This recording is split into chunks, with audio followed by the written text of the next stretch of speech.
Have you ever seen someone destroy their entire career in under 5 minutes just because of their own prejudice? It's a level of karma that feels almost too good to be true. Picture this.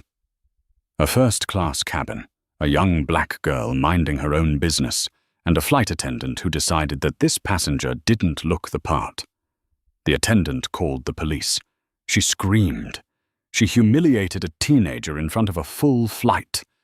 But what she didn't know was that the girl wasn't just a passenger. She was the daughter of the man who signed the flight attendant's paychecks. This is the story of Jessica Miller's worst and last day at work. The air inside the jet bridge at JFK International Airport was thick with the smell of jet fuel and the humidity of a rainy New York Tuesday.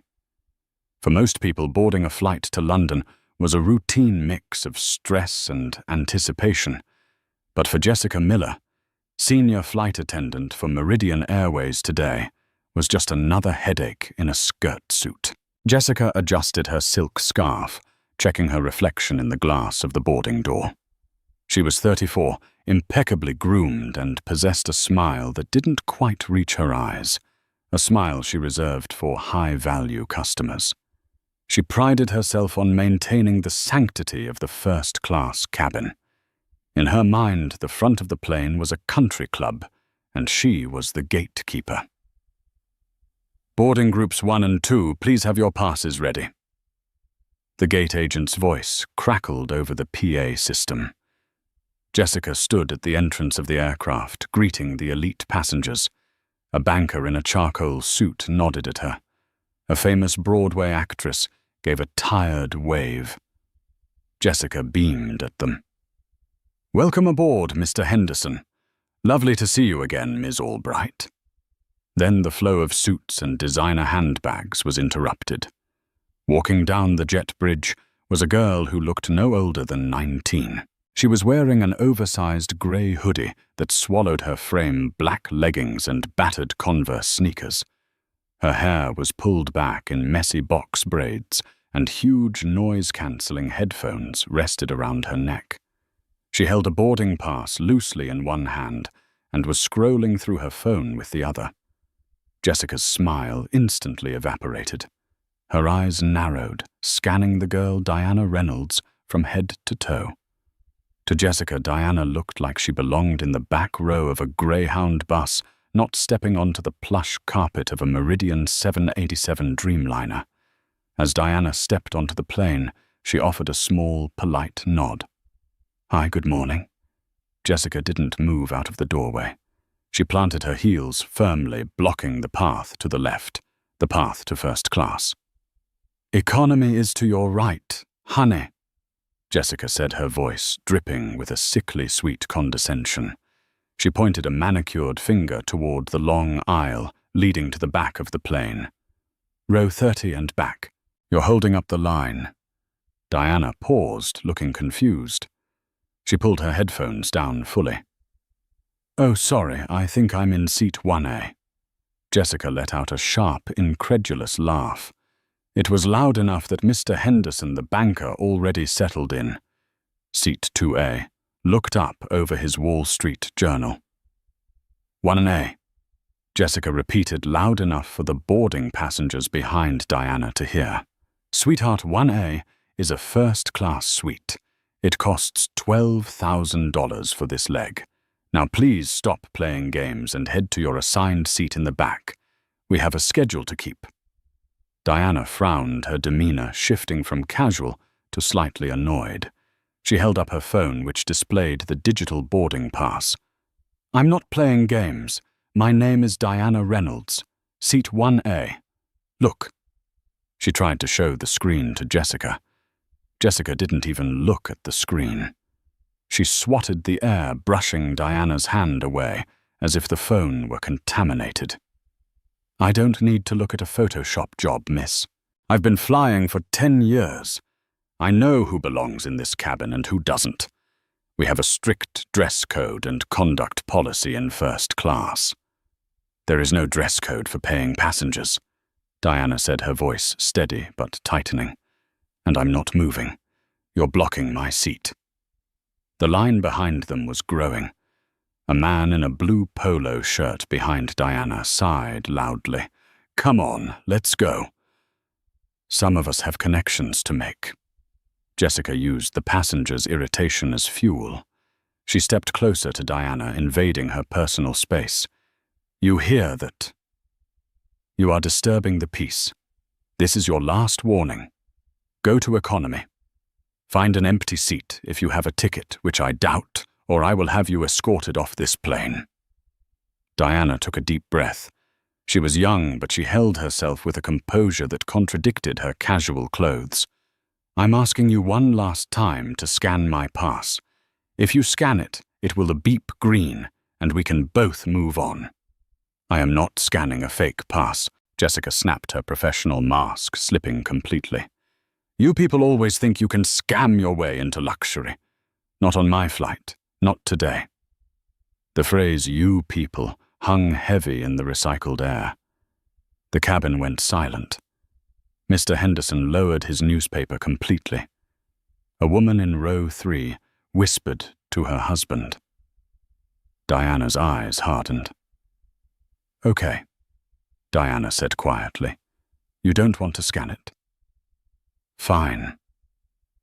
Diana sidestepped Jessica with a quick, fluid motion and walked straight into the first-class cabin, dropping her backpack onto the leather seat of 1A. Jessica gasped. It was a sound of pure outrage. She spun around, her face flushing a deep, blotchy red.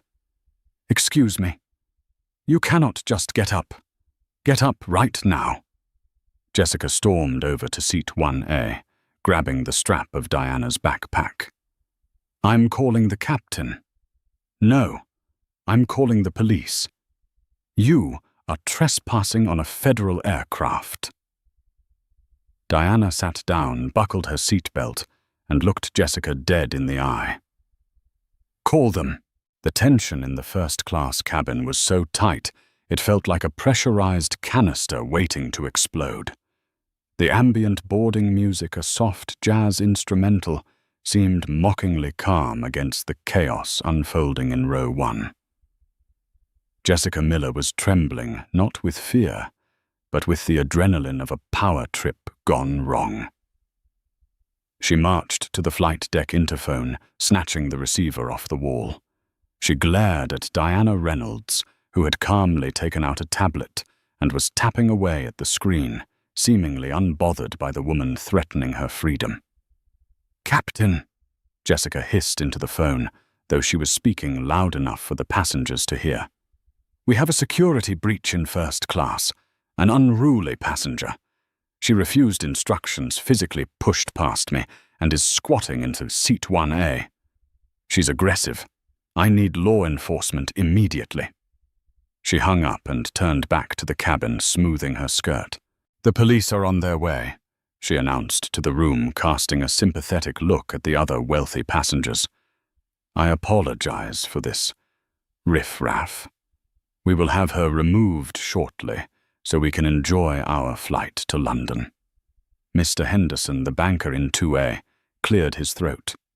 "Excuse me, miss." Jessica turned to him, expecting support. "Yes, sir. Can I get you a pre-departure champagne while we wait?" "I just wanted to say," Henderson said, looking uncomfortable. "I didn't see her push you. She just walked around you." Jessica's smile twitched. "Sir, with all due respect, aggressive posturing is a form of violence. She is a threat to flight safety." 2 rows back, a younger woman started recording with her iPhone, hiding it partially behind her purse. 10 minutes passed. The boarding had completely stopped. The economy passengers were backed up into the terminal, groaning about the delay. Finally, heavy boots thudded down the jet bridge. 2 Port Authority officers squeezed onto the plane. One was a burly older man named Officer Kowalski. The other a younger, sharper-looking woman named Officer Diaz. Jessica rushed to them immediately, playing the victim with practiced ease. "Oh, thank God you're here. She's right there."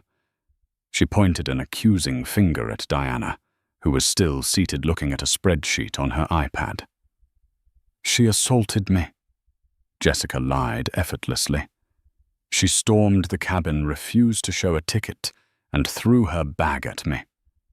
I don't feel safe flying with her." Officer Kowalski frowned, looking at the young girl in the hoodie. He walked over to seat 1A, his hand resting near his belt. "Miss, I need you to stand up and grab your belongings." Diana looked up, removing her headphones again. She didn't look scared. She looked bored. "Did she tell you I have a ticket? The flight attendant says you refused to show documentation and forced your way on," Officer Diaz said, stepping closer. "If you don't have a ticket for this seat, this is theft of services and trespassing. If you touched her, that's assault." "I didn't touch her," Diana said calmly. "And I have a ticket. She refused to scan it because she didn't like my hoodie." Diana held out her phone again, the QR code for seat 1A, bright on the screen. Officer Diaz looked at the phone, then at Jessica. "Ma'am, she has a pass right here." Jessica waved her hand dismissively. "It's fake." "Look at her. Does she look like she dropped 12 grand on a ticket? She's probably using a stolen credit card or a hacked app. I want her off my plane. Captain's orders." Technically, the captain hadn't come out of the cockpit, trusting his head attendant to handle the unruly passenger. But Jessica knew that once she invoked the safety card, the police had to act. Miss Officer Kowalski said, his voice dropping an octave. "We can sort out the ticket validity at the station, but right now the crew wants you off. You have to deplane. Don't make us drag you." Diana sighed. She locked her iPad and stood up slowly. "Okay, I'll get off, but I need to make one phone call before I step off this jet bridge." "You can call your lawyer from the holding cell," Jessica scoffed, crossing her arms triumphantly. "Actually," Diana said, her eyes locking onto Jessica's name tag, "I'm calling my dad." Jessica laughed out loud. It was a cruel, cackling sound. "Oh, honey, who's your daddy? Is he going to come beat me up? Is he the janitor at the terminal? Does he drive the baggage cart?" Diana didn't answer. She pressed a speed dial contact on her phone. She put it to her ear. The cabin was silent enough that everyone could hear the ringing tone. "Hey, Dad," Diana said. "Yeah, I'm at JFK. I'm on the plane. No, we haven't taken off. The senior flight attendant, Jessica Miller, is having me arrested. Yeah. She says I stole the ticket. No, she wouldn't scan it. She said I look like riffraff and that I'm dangerous. Yeah, the police are here. Okay. You're where? Okay. I'll wait." Diana hung up and sat back down. "I thought I told you to get up," Jessica shouted, losing her patience. "Officers arrest her. My father is 2 gates away," Diana said, her voice dropping to a chilly calm. "He was in the Concorde lounge. He said to wait 2 minutes. "I don't care if your father is the Pope," Jessica yelled, her face contorting. "Get off this plane." "Wait," Officer Diaz said, holding up a hand. She was looking at the manifest on the wall tablet that Jessica had ignored. "Wait a second." Officer Diaz tapped the screen. "Reynolds?" "Diana Reynolds." She looked at the ticketing code. "Status VVIP, partner family." Diaz looked at Jessica with wide eyes. "Ma'am, do you know who this is?" "I don't care," Jessica shrieked. "She is disrupting my flight." Suddenly, the movement at the front of the plane stopped. The commotion in the jet bridge went silent. The heavy footsteps of a man running, not walking, but running, echoed down the tunnel. A man burst onto the plane. He was tall, wearing a bespoke navy suit that cost more than Jessica's car. He was out of breath, his face thunderous with rage. Behind him trailed 2 breathless personal assistants and the Meridian Airways station manager for JFK, a man named Robert Sterling, who looked like he was about to have a heart attack. The man in the navy suit didn't look at the police. He didn't look at the passengers. He looked straight at Jessica. "Dad," Diana said quietly. David Reynolds, CEO of Reynolds Global Logistics, the company that handled 60% of Meridian Airways' cargo contracts and held a 15% stake in the airline itself, stepped into the first-class cabin. Jessica's mouth opened, but no sound came out. She recognized him. Everyone recognized him. He had been on the cover of Forbes last month. David walked past the police officers as if they were ghosts. He stood in front of Jessica Miller, his presence filling the cabin. "Are you the one?" David asked. His voice wasn't loud. It was terrifyingly quiet. "Are you the one calling my daughter a thief?" Jessica swallowed hard, her throat clicking dryly. Mr. Reynolds, I didn't know." "You didn't know," David repeated. He turned to the terrified station manager, Robert Sterling. "Robert, is this how Meridian treats my family? Is this how you treat paying customers based on how they dress?" "Mr. Reynolds, please," Robert stammered, wiping sweat from his forehead. "There has been a terrible misunderstanding. Jessica, what have you done?" "She called the police on me, Dad," Diana said from her seat, finally looking vulnerable. "She told everyone I was a criminal. She wouldn't even look at my ticket." David Reynolds turned back to Jessica. His eyes were like ice. "Get your bag," he said.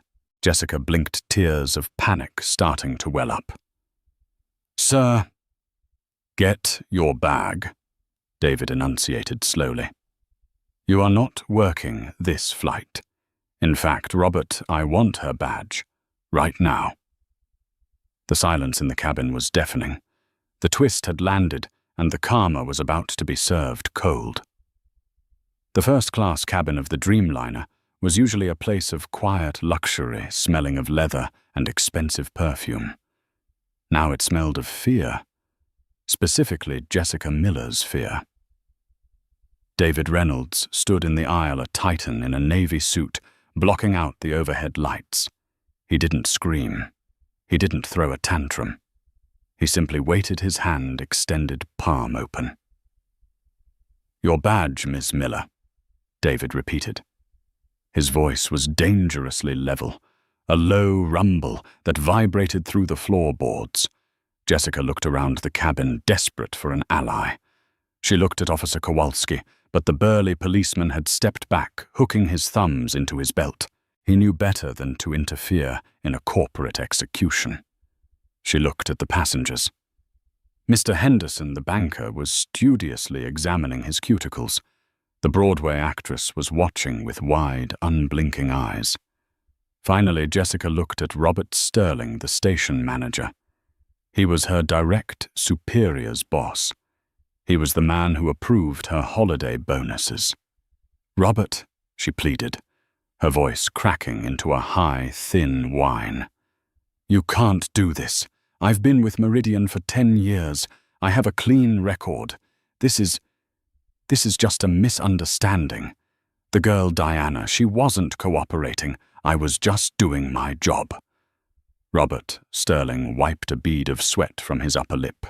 He looked at David Reynolds, then at the terrified flight attendant. He knew the math. Jessica was a senior attendant, sure. But David Reynolds, his logistics company, moved $200 million of cargo with Meridian every year. If Reynolds walked, Meridian's stock would plummet by morning. Robert stepped forward. His face was pale but determined. "Jessica," Robert said, his voice trembling slightly, "hand over your credentials. Now. You are relieved of duty, effective immediately." "But who will work the flight?" Jessica gasped, clutching the silver wings pinned to her lapel. "I'm the purser. You can't fly without me." "We have a reserve crew member on standby in the terminal," Robert said coldly. "She's already on her way down the bridge. Now, the badge." Jessica's hands shook violently as she reached for her chest. Her fingers, usually so nimble when pouring champagne or demonstrating safety vests, fumbled with the clasp of her name tag. It felt like it was welded to her uniform. Every second stretched into an hour. Click. The pin came loose. Jessica held the plastic ID and the silver wings in her trembling palm. She looked at them, the symbols of her authority, the identity she had built her life around. Without them, she was just a woman standing in a plane she couldn't afford to be on. She dropped them into Robert's hand. They made a pathetic clatter. "And your company tablet," David Reynolds added, not taking his eyes off her. Jessica unslung her red leather duty bag. She pulled out the iPad, the same device she had refused to use to check Diana's status. She handed it over. "Officers," David said, turning to the police. "This woman is no longer a crew member of Meridian Airways. Therefore, she has no ticket and no business on this aircraft. I'd like her removed for trespassing." The irony hit Jessica like a physical blow. The air left her lungs. Officer Diaz, the female officer whom Jessica had tried to manipulate earlier, stepped forward. There was no sympathy in her eyes. "Let's go, ma'am. Grab your personal bag. You're leaving." I have to get my coat from the closet," Jessica whispered. "We'll mail it to you," Robert snapped. "Go." Jessica turned to walk off the plane. The walk from row 1 to the boarding door was less than 10 feet, but it felt like miles. As she passed Diana Reynolds in seat 1A, Jessica paused. She couldn't help it. Diana didn't look triumphant. She didn't smirk. She looked exhausted. She looked like a teenager who just wanted to listen to her music and go to London. She looked up at Jessica, her brown eyes sad and heavy. "I just wanted to sit down," Diana said softly. Jessica opened her mouth to speak, to lash out, to beg. She didn't know which, but Officer Kowalski put a heavy hand on her shoulder. "Keep moving," he grunted. Jessica Miller stepped across the threshold, off the plush carpet of the airplane, and onto the industrial grey rubber of the jet bridge. The moment her heel hit the metal, the heavy aircraft door began to swing shut behind her. Thud. The locking mechanism clicked. She was outside, alone, fired. Inside the jet bridge, the humid air hit her. She stood there for a moment, staring at the closed door. Through the small porthole window, she could see the movement inside the passengers, settling in the new flight attendant, rushing on board. The world was moving on without her. And then she heard it. From the other side of the glass inside the terminal gate area, the waiting passengers for the next flight were staring at her. Some were pointing, and worse, phones were raised. She realized with a sick, sinking feeling in her gut, the girl in row 3. She was recording. The flight to London was 6 hours and 40 minutes. For Diana Reynolds, it passed in a blur of awkward overcompensation. The replacement purser, a nervous woman named Sarah, treated Diana like she was royalty made of glass. She brought extra warm nuts before Diana even asked. She offered 3 different types of blankets. The Captain Harrison, personally came out of the cockpit before takeoff to shake Diana's hand and apologize for the unfortunate incident. Diana hated it.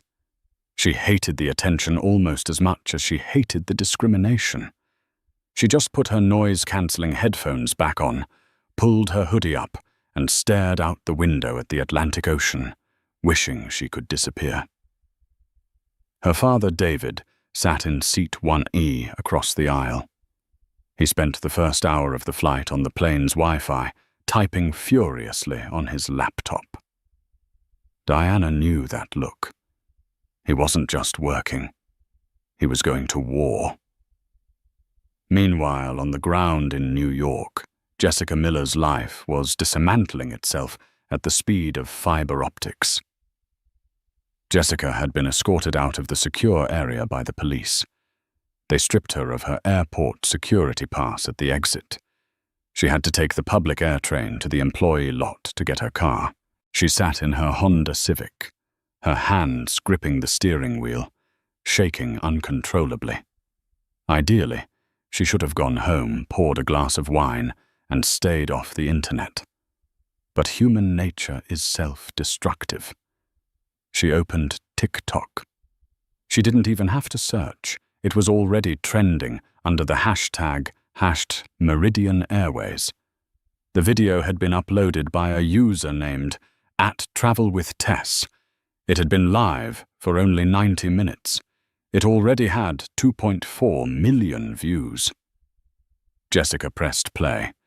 The video was shaky, filmed from 2 rows back, but the audio was crystal clear. I am not scanning a fake pass. You people always think you can scam your way into luxury. Jessica watched herself on the tiny screen. She looked hideous. Her face was twisted in a sneer she didn't recognize. Her voice sounded shrill and hateful. Then the camera panned to the girl Diana. Calm, quiet, just asking for her ticket to be scanned. Then the climax. The camera captured the moment David Reynolds stormed onto the plane. The caption on the video read, "Flight attendant bullies girl for wearing a hoodie, doesn't realize her dad owns the airline, #karma fired." Jessica scrolled to the comments. There were 40,000 of them. User 123. The way she said, "you people," oh, she is done. Flygirl 99. I'm a flight attendant and we do not claim her. This is disgusting. Justice, Diana. Imagine losing a $80K a year job because you couldn't be polite to a teenager. Embarrassing. Dan, the man. I know this woman. She was rude to my mom on a flight to Miami last year. Her name is Jessica Miller. Jessica dropped her phone into the passenger seat as if it had burned her. She felt bile rising in her throat. They knew her name. She started the car and drove home, tears blurring her vision. She told herself she could fix this. She would call the union rep in the morning. She would say she was under stress. She would say the video was edited out of context. She would sue the girl for defamation. Yes, that's what she would do. She would sue. But the universe wasn't done with her yet. The next morning, Jessica didn't get to call the union. At 7:00 a.m., her phone rang. It was a New York number she didn't recognize. "This is Jessica," she croaked, her voice hoarse from crying all night. "Ms. Miller, this is Eleanor Vance, Vice President of Human Resources for Meridian Airways," a crisp, icy voice said. Jessica sat up in bed. "Eleanor. Hi. Look, I can explain. The passenger was aggressive and the video doesn't show." "Ms. Miller, stop." Eleanor cut her off. "You are required to appear at the headquarters in Long Island City at 10:00 a.m. sharp for a formal disciplinary hearing. Bring your uniform and any remaining company property." "A hearing? That's good," Jessica stammered, clinging to hope. "So we can talk about this. Do not be late," Eleanor said, and the line went dead. Jessica showered and dressed. She put on her best business suit, not her uniform. She did her hair perfectly. She practiced her speech in the mirror. "I was following safety protocols. I made a judgment call that turned out to be wrong, but my priority was the safety of the aircraft." She drove to the headquarters. The building was a glass monolith reflecting the grey sky. When she walked into the lobby, the security guard, a man she had waved to every morning for 5 years, didn't smile. He looked down at his desk. "They're waiting for you in conference room B, Jessica." She walked down the long hallway. The walls were lined with posters of smiling flight attendants and happy passengers. The slogan, "Meridian Rising Above," seemed to mock her. She opened the door to conference room B. She expected Eleanor Vance. She expected a union rep. Instead, she walked into a tribunal. Eleanor Vance was there at the head of the table. To her right was the director of in-flight services. To her left was a man Jessica had only seen on TV, the general counsel for Meridian Airways. And in the corner, sitting in a leather chair, looking out the window at the skyline, was David Reynolds. Jessica froze in the doorway. "Mr. Reynolds, I didn't know you would be here." David turned slowly. He looked fresh, rested. He had flown to London, done his business, and flown back on the red-eye just to be here. "I wouldn't miss this, Jessica," David said softly. "Please, sit down." Jessica sat. The leather chair felt cold. Eleanor Vance slid a single piece of paper across the mahogany table. "Ms. Miller." Eleanor began, her voice devoid of emotion. "We have reviewed the incident report from Flight 880.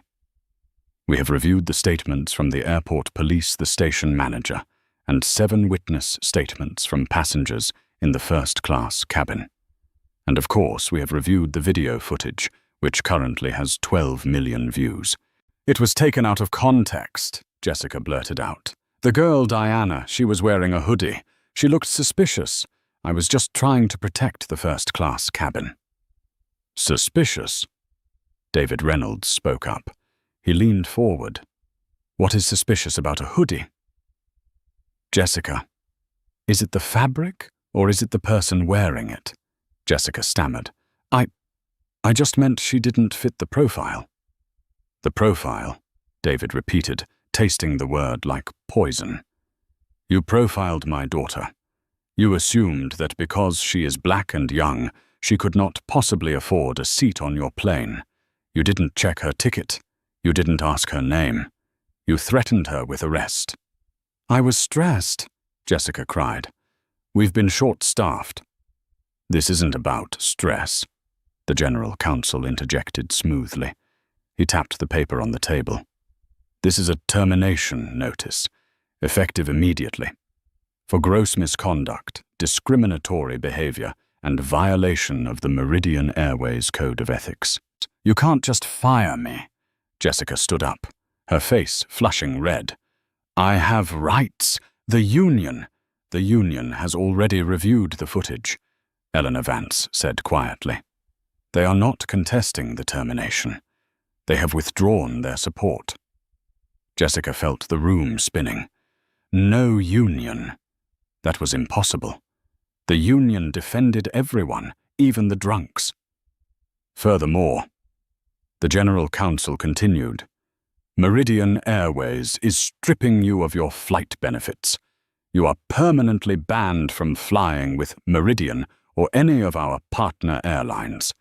And given the severity of the public relations disaster you have caused, we are issuing a press release within the hour, stating that you have been terminated to uphold our company values." "A press release?" Jessica whispered. "You're going to name me?" "The internet already named you, Jessica," David said. He stood up and buttoned his jacket. "We are just confirming it. You wanted to be the gatekeeper. You wanted to decide who gets to fly and who doesn't. Well, now you don't get to fly at all." David walked towards the door. He stopped as he passed her chair. "My daughter cried for 3 hours in the lounge in London because of you." David said, his voice trembling with suppressed rage. "She thought she had done something wrong. She thought she didn't belong. You made her feel small.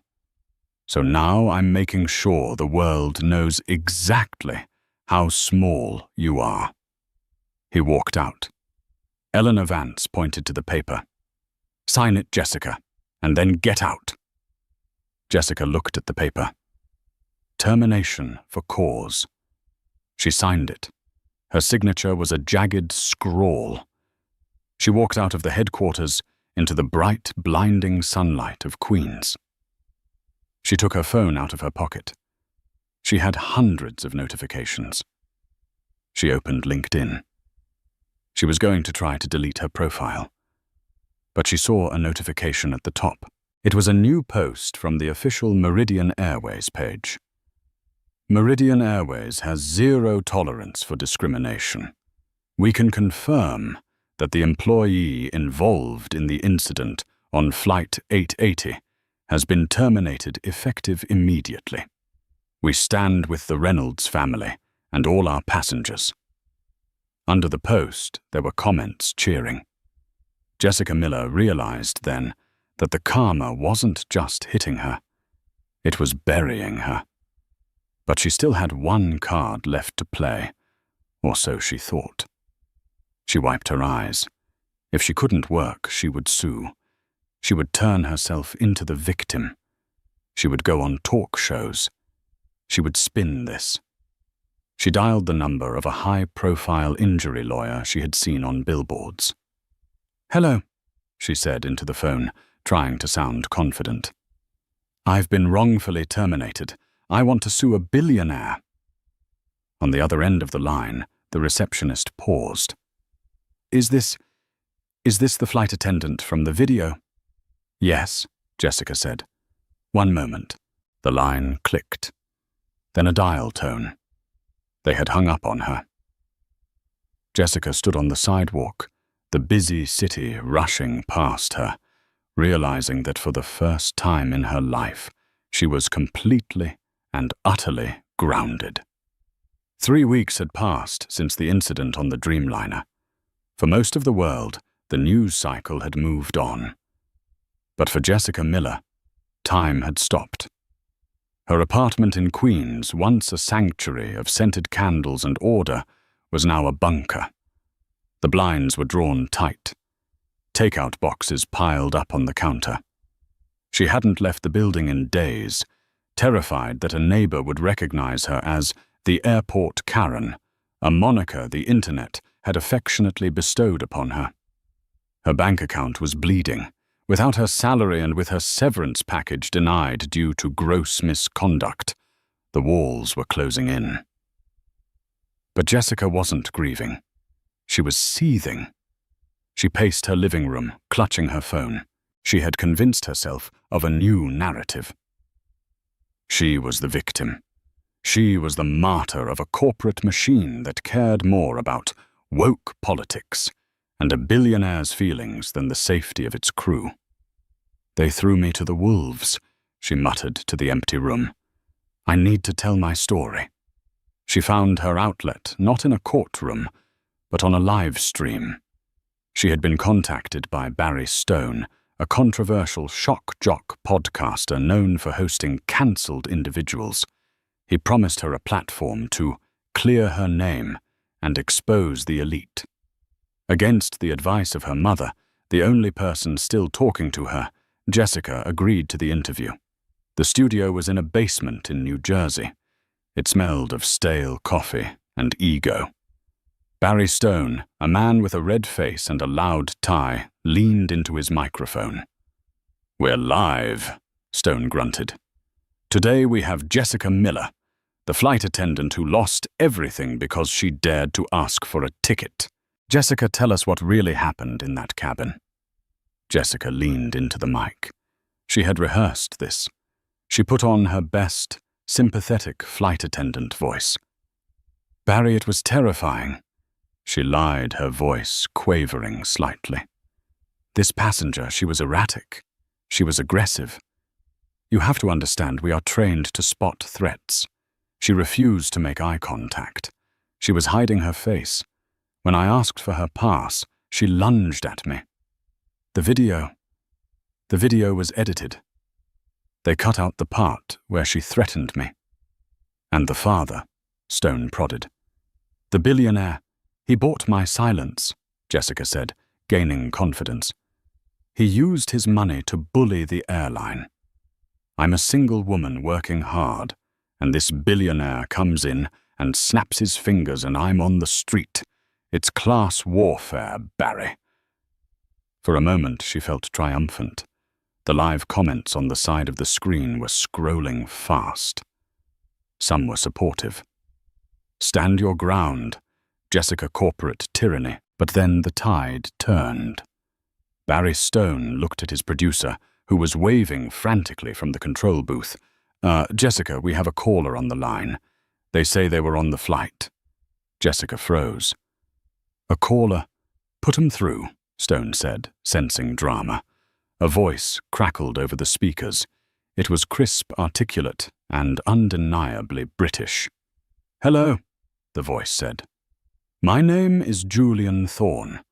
I am a theatre director in London. I was sitting in seat 2D directly across from the incident. Jessica's stomach dropped. She remembered him. The man who had requested the vegan meal option before boarding. Go ahead, Julian, Stone said. I am listening to this woman speak. Julian said, his voice dripping with disdain. And I have never heard such absolute rubbish in my life. That young girl Diana was barely audible. She was polite, she was small. The only person screaming, the only person acting like a lunatic, was you, Jessica. That's not true, Jessica shouted, breaking character. You're lying. You're probably paid by Reynolds. And Julian continued, ignoring her. I have sent a video to your producer, Barry. It's from my own phone. It shows the 5 minutes before the viral clip. It shows Jessica Miller pushing the girl's shoulder, physically pushing her. Barry Stone's eyes went wide. He looked at his screen. The producer had loaded the clip. There it was, high definition. Jessica's face twisted in anger, shoving Diana Reynolds back toward the jet bridge wall. Economy is that way, honey. The push was undeniable. It was assault. Well, Barry Stone said, an awkward silence filling the room. That looks pretty clear, Jessica. It was a safety maneuver, Jessica stammered, sweat beading on her forehead. It looks like assault, Stone said, leaning back, distancing himself from his guest. And we have about 10,000 comments calling you a liar. I think we're going to take a break. The feed cut. Jessica sat in the silence of the basement studio. She realized with a cold horror that she hadn't cleared her name. She had just dug her grave deeper. She had gone from incompetent to malicious in the eyes of the world. She walked out of the studio into the rainy New Jersey night. Her phone buzzed. It was her landlord. Jessica. I saw the video. The new one. I don't want trouble at my building. We need to talk about your lease renewal, or lack thereof. Denial is a powerful drug, and Jessica Miller was an addict. Despite the disastrous interview, despite the eviction notice, she found a lawyer. Samuel Hines was a strip mall attorney who usually handled slip-and-fall cases, but he smelled a settlement.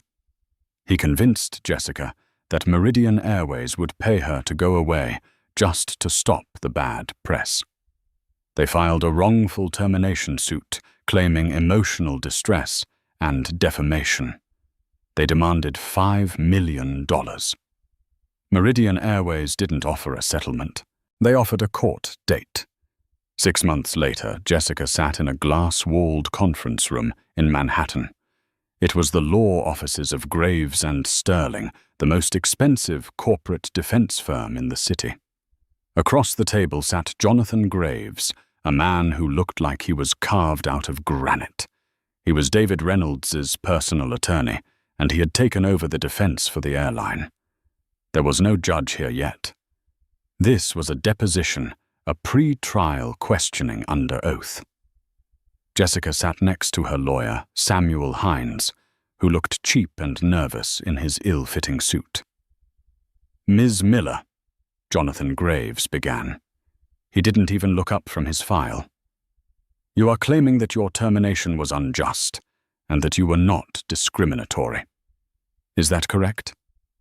Yes, Jessica said, chin up. I was following protocol. Protocol, Graves repeated. He placed a single sheet of paper on the table and swore, Miss Miller, are you aware that we have subpoenaed your employee personnel file?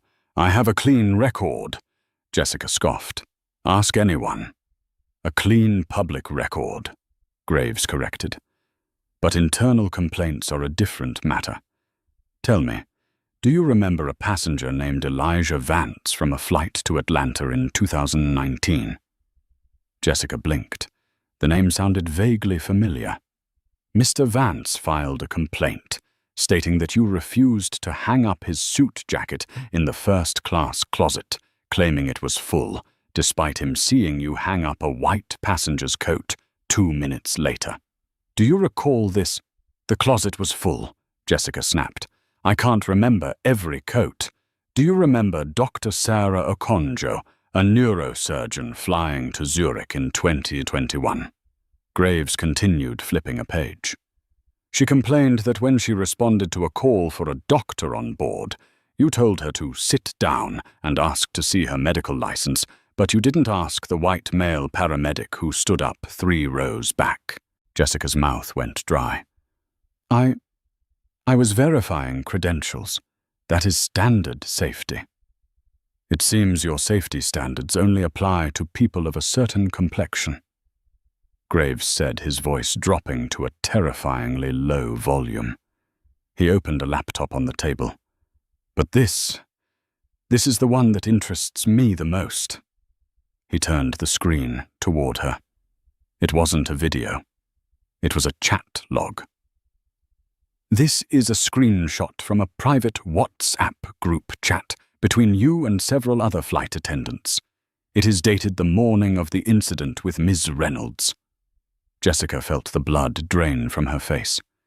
She had deleted those chats. How did they have them? One of your former colleagues trying to save her own job provided us with the logs, Graves explained, answering her unasked question. He read from the screen. You wrote, Ugh, working the London leg today. Praying I don't get any ghetto upgrades in first class. I hate having to play waiter to people who don't belong. The room went silent. The word or hung in the air, ugly and undeniable. Samuel Hines, Jessica's lawyer, closed his folder. He physically moved his chair an inch away from her. Ms. Miller, Graves said, closing the laptop. This text message proves premeditated bias. It destroys your defense. It destroys your character. And if we go to court, I will project this message onto a 10-foot screen for a jury to see. Jessica began to cry. Not the fake tears from the interview, but real ugly sobs of realization. Please, she whispered, I'll drop the lawsuit. Just don't release that. Oh, we're not just going to release it, Graves said, leaning forward. We are countersuing. Jessica looked up, eyes wide. What? Meridian Airways is countersuing you for breach of contract and reputational damage. And Mr. Reynolds is countersuing you personally for the legal fees incurred by his family. Graves slid a document across the table. This is a settlement offer. You will drop your lawsuit. You will issue a public written apology to Diana Reynolds, approved by us. You will admit to your bias. And you will pay Meridian Airways a symbolic restitution of $50,000 to cover the delay costs of Flight 880. $50,000, Jessica shrieked. I don't have that, huh? I don't have a job. I'm getting evicted.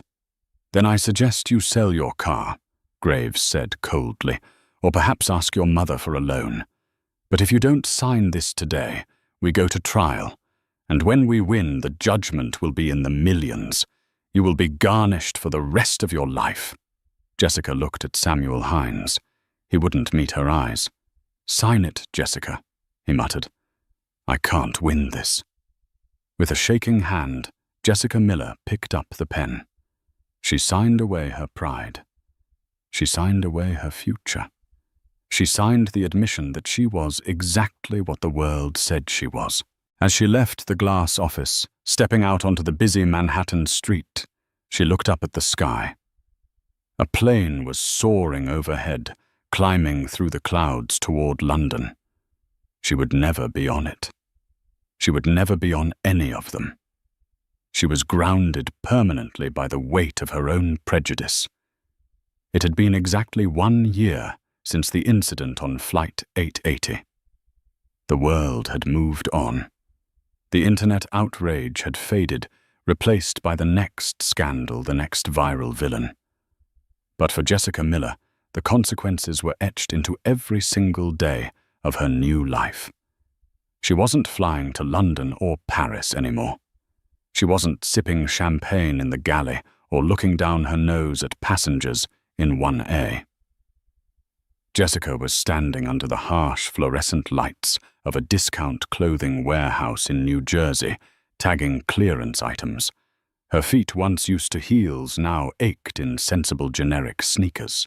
She had been forced to sell her car to pay the first installment of the settlement to Meridian Airways. She took the bus to work. The Airport Karen nickname had stuck just enough to make her unhireable in any customer-facing role in the city. No hotel would take her. No restaurant wanted the liability. This warehouse job, where she sorted boxes in the back, was the only place that didn't care about her Google search results. It was lunch break. Jessica sat in the cramped break room, eating a sandwich she had made at home. On the wall, a small, dusty television was playing the midday news. And finally today, the news anchor announced a heart-warming story from the aviation world. Jessica looked up, her heart skipping a beat. The screen cut to a live feed from JFK Airport. There, standing in front of a shiny new Meridian Airways jet, was Diana Reynolds. She looked older, more confident. She wasn't wearing a hoodie today. She was wearing a sharp blazer, though she still rocked her Converse sneakers. Next to her stood her father, David, beaming with pride. Today marks the launch of the Reynolds Meridian Scholarship for Diversity in Aviation, the reporter said. This $5 million fund will help young people from underrepresented backgrounds attend flight school. Diana stepped up to the microphone. She smiled, and it was a smile of genuine warmth, the kind Jessica had never been able to fake. A year ago, Diana said to the cameras, "I was told I didn't look like I belonged on a plane. I was told I didn't fit the profile. So I decided to change the profile. This scholarship is for every kid in a hoodie who dreams of being a pilot, an engineer, or a CEO. You belong here." The break room was silent. Jessica stared at the screen. She saw the flashbulbs popping. She saw the adoring crowd. She saw the logo of the airline she had given 10 years of her life to, now backing the girl she had tried to kick off. A co-worker, a young guy named Mike, crunched into an apple next to her. "Hey, isn't that the girl from that video last year? The one where the flight attendant got owned?" Jessica stiffened. She looked down at her sandwich. "Yeah," she whispered. "That's her." "Man." Mike laughed, shaking his head. "I wonder what happened to that flight attendant. Probably living under a rock somewhere." Jessica didn't say a word. She stood up, crumpled her wrapper, and threw it in the trash. The segment ended, and the weather report started.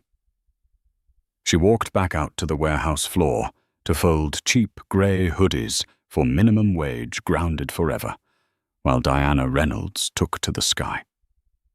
Jessica Miller thought she was the gatekeeper of the elite. She thought a badge and a uniform gave her the right to judge a book by its cover, but she learned the hard way that when you judge people based on appearances, you aren't showing their worth. You're showing your own lack of it. In the end, it cost her everything. Her career, her reputation, and her financial future. Meanwhile, Diana Reynolds used that same moment of hatred to build a legacy of inclusion. It's a brutal, beautiful reminder. Be kind to everyone you meet. You never know who they are or who they might become. But more importantly, it costs absolutely nothing to treat people with respect, but it can cost you everything if you don't. And that is the story of how one flight attendant's prejudice led to the ultimate instant karma. What do you guys think? Did Jessica deserve a second chance, or was the punishment exactly what she needed? Let me know your thoughts in the comments below. I read every single one. If you enjoyed this story and want to hear more real-life dramas about justice being served, please smash that like button. It really helps the channel grow. And don't forget to subscribe and hit the notification bell so you never miss a new story.